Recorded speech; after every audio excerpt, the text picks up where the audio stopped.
রাতে ফাঁকা রাস্তায় একটা গাড়ি নিয়ন্ত্রণ হারিয়ে রাস্তার এদিক ওদিকে যাচ্ছিল।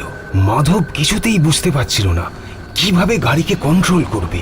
হঠাৎ করে গাড়ির ব্রেক ফেল হওয়াতে মাধব আর ও স্ত্রী দুজনেই খুব চিন্তিত ছিল। হঠাৎ করেই গাড়ির সামনে এক মহিলা আর বাচ্চা চলে আসে। মাধব কিছু করার আগেই গাড়ি নিয়ন্ত্রণ হারিয়ে ওদেরকে ধাক্কা মেরে বসল। জঙ্গলে হঠাৎ করে হওয়া অ্যাক্সিডেন্টে এবং আর্তনাদ শুনে বাদুড়ের দল উড়ে উড়ে সেখানে চলে এলো আর হঠাৎ করে গাড়ি থেমে গেল। মাধব সেই মহিলা আর বাচ্চার হেল্প করার জন্য যেই গাড়ি থেকে নামলো তখন সে অবাক হয়ে গেল, সেখানে কেউই ছিল না, এমনকি গাড়ির মধ্যেও অ্যাক্সিডেন্টের কোনো চিহ্ন ছিল না। মাধব আশেপাশে ওদেরকে খোঁজার চেষ্টা করলো। তখনই হঠাৎ করে বন্ধ গাড়ি চলতে আরম্ভ করল আর আস্তে আস্তে খাদের দিকে এগোতে লাগলো। সেখানে বসে থাকা ওর স্ত্রী খুব জোরে চিৎকার করলো। মাধব হাত বাড়িয়ে গাড়িকে থামানোর চেষ্টা করলো, কিন্তু গাড়ি খাদে পড়ে গেল। না! মাধব, কি হয়েছে? তুমি চিৎকার করছো কেন? নিজের স্ত্রী মনিকার আওয়াজ শুনে মাধব চোখ খুলল আর দেখলো সে নিজের বেডরুমেই ছিল। এরকম ভয়ানক স্বপ্ন দেখে মাধবের অবস্থা খারাপ হয়ে গেছিল। মাধব, হয়েছেটা কি? এসি চলছে, তা সত্ত্বেও তোমার এত ঘাম হচ্ছে। শরীর ঠিক আছে তো? এটা বলতে বলতে মনিকা তার মাথা থেকে ঘাম মুছলো আর তাকে খাওয়ার জন্য জল দিল। কিচ্ছু বুঝতে পারছি না মনিকা, এসব কি হচ্ছে? সেই রাতের পর থেকে দুঃস্বপ্নগুলো আমাকে তাড়া করে বেড়াচ্ছে। তোমাকে কতবার বলেছি ওই রাতের ব্যাপারে ভুলে যাও, তবুও তুমি আজও ওই রাতের কথা মনে করে ব্যতিব্যস্ত হয়ে যাও। তাই হয়তো এই রাতের ঘটনা আজও তোমার স্বপ্নে বারবার আসে। কি করে ভুলে যাই সেই রাতটাকে? আমি তোমাকে প্রথমেই বলে দিয়েছিলাম যে এই সব কিছু তোমার জন্য নয়, কিন্তু তুমি আমার কথা শুনলে না। এখন যখন তোমার আফসোস হচ্ছে তাহলে আমিই চলে যাচ্ছি। মাধব তাড়াতাড়ি ওর হাতটা ধরলো আর ওর রাগ ভাঙানোর জন্য খাটেই বসিয়ে দিল।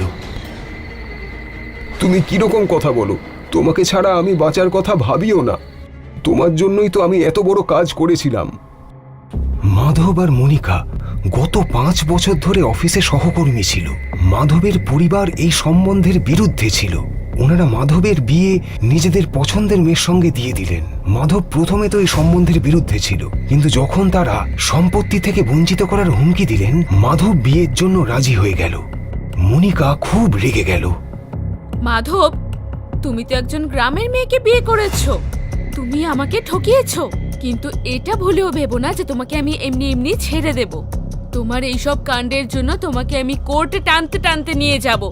তুমি কিরকম কথা বলছো মনিকা? আমি তোমাকে ছাড়তে পারবো না। ওটা তো পরিবারের চাপে বাধ্য হয়ে আমি এই মেয়েটাকে বিয়ে করেছি, কিন্তু আমার জীবনে ওর কোনো মূল্যই নেই।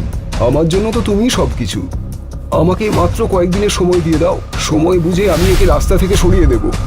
কথায় বলে ভালো চিন্তা বাস্তবায়িত করতে সময় লাগে, কিন্তু বাজে চিন্তা খুব তাড়াতাড়ি পূর্ণ হয়ে যায়। এরকমই কিছু মাধবের সঙ্গে হলো আর সে তাড়াতাড়ি একটা সুযোগ পেয়ে গেল। গ্রামে তার বাবার শরীর খারাপ হলো। তিনি তাকে তাড়াতাড়ি দেখা করতে বললেন। মাধব রাত পর্যন্ত অফিসে কাজ করলো আর বাড়ি এসে নিজের স্ত্রীকে বলল, ঋতু, আমাদের তাড়াতাড়ি গ্রামের দিকে যেতে হবে, রেডি হয়ে নাও। ওর স্ত্রী ঋতু ওর কথা শুনে তৈরি হয়ে গেল আর দুজনে গাড়ি করে গ্রামের দিকে চলল। পেছনে পেছনে মনিকাও আসছিল। শহর থেকে বাইরে বেরোতেই জঙ্গলের মধ্যে পৌঁছে মাধব গাড়ি থামিয়ে দিল আর গাড়ি খারাপ হওয়ার অজুহাত দেখিয়ে গাড়ি থেকে নেমে গেল। পেছন থেকে আসা মনিকার গাড়ি মাধবের গাড়িতে জোরে ধাক্কা মারল, যার জন্য মাধবের গাড়ি খাদে পড়ে গেল। পরের দিন পুলিশ ঋতুর লাশ খাদের মধ্যে থেকে পেল। মাধব আর মনিকা দুজনেই খুব খুশি ছিল। পরিবারের লোকজনও এবার এই সম্বন্ধ মেনে নিল। দুজনে বিয়ে করে ফেল। কিন্তু কিছুদিন পরে মাধব এরকম দুঃস্বপ্ন দেখতে শুরু করলো।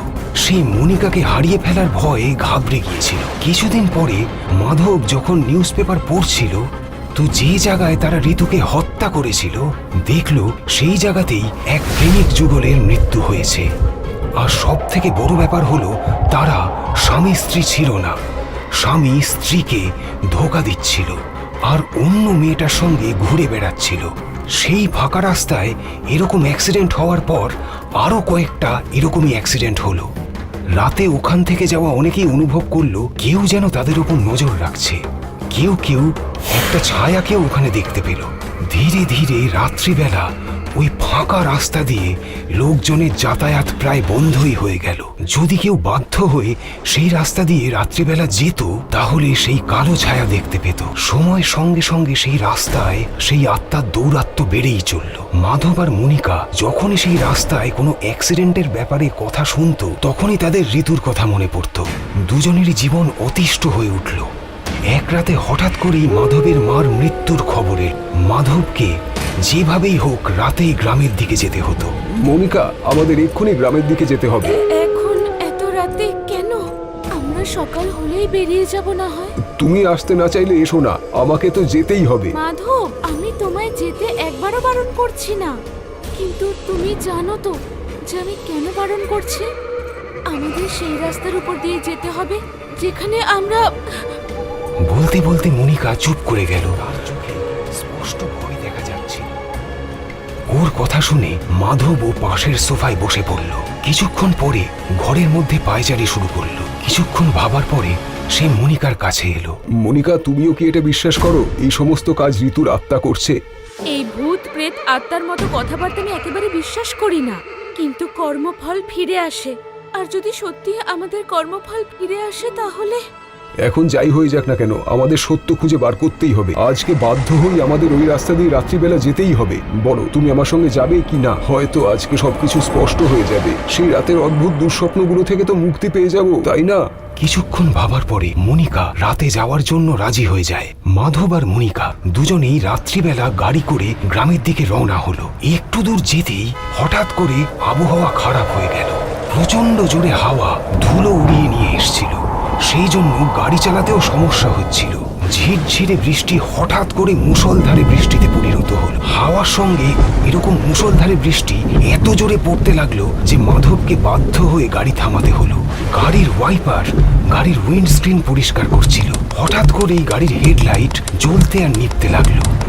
মনিকা রাস্তার দিকে তাকালো আর একটা ছায়াকে দেখতে পেল। ও এদিক ওদিক তাকালো আর দেখতে পেল ওদের গাড়ি ঠিক সেখানেই ছিল যেখানে তারা ঋতুকে হত্যা করেছিল। সেই ভয় পেয়ে মাধবের কাছে চলে আসলো, আর যেই সে মাধবের হাতটা ধরলো দেখতে পেল ঋতু সেখানে বসে হাসছে। সে ভয় পেয়ে মাধবের হাত ছেড়ে দিল আর পেছন দিকে সরে বসলো। কি হলো তোমার? মাধব, মাধব, তোমার মধ্যে ঋতুকে দেখছি। তুমি কি পাগল হয়ে গেছো? কোথায় আছে ঋতু? মাধব এই কথা বলছিল, হঠাৎ করেই সে মনিকার জায়গায় ঋতুকে দেখতে পেল। বলতে বলতে ভয়ের চোটে তার চেহারা হলুদ হয়ে গেল। আমাকে খুঁজছিলে মাধব? দেখো, আমি তো এইখানে। বলতে বলতে ঋতু একদম ওর কাছে চলে এলো। মাধব ভয় পেয়ে গাড়ি থেকে নেমে গেল। আস্তে আস্তে বৃষ্টিও থেমে গিয়েছিল। ঠান্ডা হাওয়া বইছিল। সেই ঠান্ডা হাওয়াতেও মাধব পুরো ঘেমে গিয়েছিল। মাধব, তুমি এত ঘেমে যাচ্ছ কেন? কি হয়েছে? আবহাওয়া তো একদম ঠান্ডা। এসো, আমি তোমার ঘাম মুছিয়ে দিচ্ছি, এসো। বলতে বলতে ঋতু মাধবের দিকে এগিয়ে গেল। মাধব ভয়ে পেছনে সরে যাচ্ছিল, আর ঋতু হাসতে হাসতে এক পা করে ওর দিকে এগিয়ে আসছিল। পেছনে সরতে সরতে মাধবের পিঠ একটা গাছে এসে ঠেকলো। ঋতু ঠিক ওর সামনে ছিল। ঋতু ওর মুখে হাত দিয়ে ওর ঘাম মুছছিল। এমন সময় ঋতুর মুখ পরিবর্তিত হয়ে গেল, আর নিজের বড় বড় নখ দিয়ে সে মাধবের মুখটা ক্ষতবিক্ষত করতে লাগলো। ওর মুখ থেকে ঝরে পড়া রক্তগুলো নিজের হাতে নিয়ে ঋতু জোরে জোরে হাসছিল। ওর থেতলে যাওয়া চেহারা এই হাসি মুখ অত্যন্ত ভয়ানক লাগছিল। মনিকা ভয়ে পেয়ে পেছনে সরে গেল। ঋতু আস্তে আস্তে ওর দিকেও এগিয়ে গেল। যেই ওর কাছাকাছি পৌঁছলো, হাত তুলে ওকে শূন্যে পাঠিয়ে দিল। মনিকা জোরে জোরে চিৎকার করলো। সেই ফাঁকা রাস্তায় কেউ ওর আওয়াজ শুনতে পাচ্ছিল না। মাধব সাহস করে আগে এগোলো আর ঋতুকে আটকাতে লাগলো। ঋতু, মনিকাকে ছেড়ে দাও, ও কিছু করেনি। তোমার দোষী তো আমি। দোষী তো তোমরা দুজনেই। তোমরা দুজনেই শাস্তি পাবে। ঋতু যেই নিজের হাত নামালো, মনিকা শূন্য থেকে মাটিতে পড়ে গেল, আর ঋতু নিজের হাত গাড়ির দিকে নিয়ে গেল। গাড়ি নিজে থেকেই চালু হয়ে গেল। দুজনে ধীরে ধীরে গাড়িকে নিজেদের দিকে আসতে দেখলো। আর দুজনেই খুব ভয় পাচ্ছিল। গাড়ি ওদের সামনে এসে থেমে গেল। গাড়ির দরজা খুলল আর দুজনকেই কোনো এক অদৃশ্য শক্তি ধাক্কা মেরে গাড়ির মধ্যে ঢুকিয়ে দিল। আর তারপরে দরজা বন্ধ হয়ে গেল। দুজনে গাড়ির দরজা খোলার চেষ্টা করছিল, কিন্তু দরজা খুলল না। গাড়ি আস্তে আস্তে খাদের দিকে এগিয়ে গেল। দুজনের চিৎকার শুনে ঋতু হাসতে লাগলো। যেই গাড়ি খাদে পড়ল, ঋতুর আত্মাও আস্তে আস্তে উধাও হয়ে গেল। কিন্তু আজও সেই ফাঁকা রাস্তায় যদি কেউ কাউকে ধোঁকা দেয়, তাহলে ঋতুর আত্মা প্রতিশোধ নেয়। আপনিও আবার কাউকে ঠকাচ্ছেন না তো?